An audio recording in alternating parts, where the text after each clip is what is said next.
ஆண்டவருக்கு மகிமை உண்டாவதாக. இந்த 10வது மாதத்தில் அநேகர் வருஷத்து கடைசி மாதம் வந்துருச்சுன்னு நினைக்கிறீங்க. இந்த மாதத்தில் ஆண்டவர் உங்களுக்கு புது பலன் தரப்போகிறார்.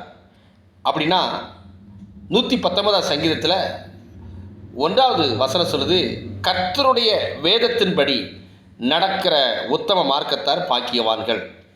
அவருடைய சாட்சிகளை கைக்கொண்டு அவரை முழு இருதயத்தோடும் தேடுகிறவர்கள் பாக்கியவான்கள். அவர்கள் அநியாயம் செய்வதில்லை, அவருடைய வழிகளில் நடக்கிறார்கள் என்று சொல்லப்பட்டிருக்கிறது.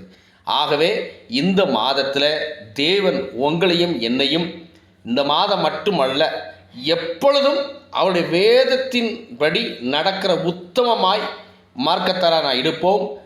கர்த்தருக்குள் ஆசீர்வதிக்கப்பட்டவர்களாக இருப்போம். எப்பொழுதும் பாக்கியவான்களாக இருப்போம். ஆகவே உமது கட்டளைகளை நாங்கள் கருத்தாய் கை கொள்ளும்படி நீர் கற்பித்தீர் என்று சொல்லப்பட்ட வேத வசனத்தின்படி